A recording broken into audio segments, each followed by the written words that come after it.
নমস্কার সবাইকে, কেমন আছেন সবাই? আজ দেখাবো খুব সহজে কিভাবে বাড়িতে চিলি চিকেন বানানো যায়। চিলি চিকেন বানানোর জন্য প্রথমে চিকেনটা ধুয়ে তাতে লবণ, গোলমরিচ, লঙ্কার গুঁড়ো, সয়া সস দিয়ে দিলাম 2 থেকে 3 চামচ কর্নফ্লাওয়ার ও একটা গোটা ডিম।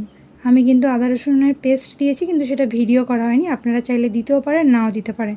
সব কিছু দিয়ে চিকেনটা ম্যারিনেট করে 10 থেকে 15 মিনিট রেখে দিন।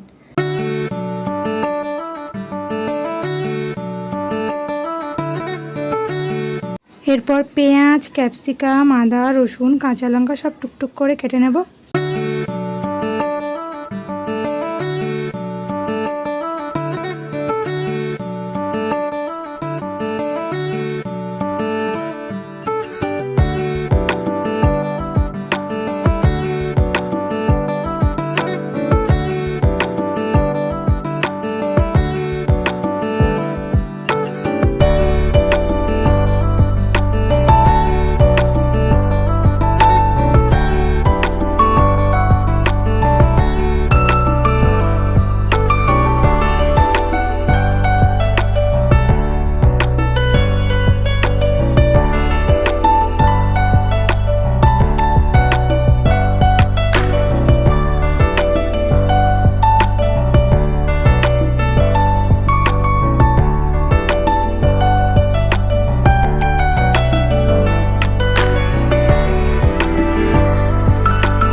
এই পর্ব কমপ্লিট।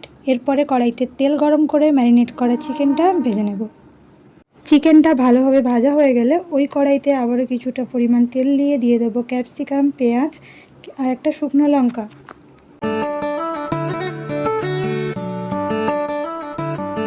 পেঁয়াজ ও ক্যাপসিকামটা ভাজা ভাজা হয়ে এলে দিয়ে দেবো আদা, রসুন ও কাঁচা লঙ্কা।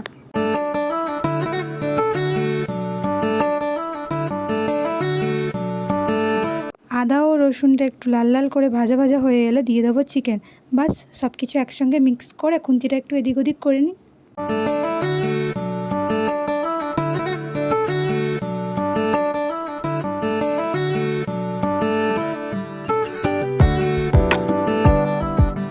এই ফাঁকে একটি পাত্রে soya sauce, green chilli sauce ও টমেটো সস সাথে একটু জল মিশিয়ে দিয়ে দেবো কড়াইতে।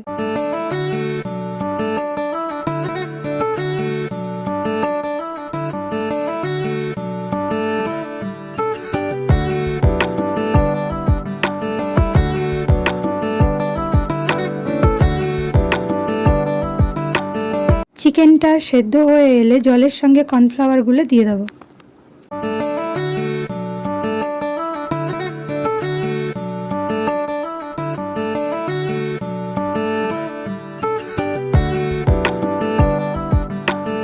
নামানোর আগে লবণ, চিনি ও গোলমরিচের গুঁড়ো দিয়ে কিছুক্ষণ ফুটিয়ে নেব। তারপর নামিয়ে নিলেই রেডি চিলি চিকেন।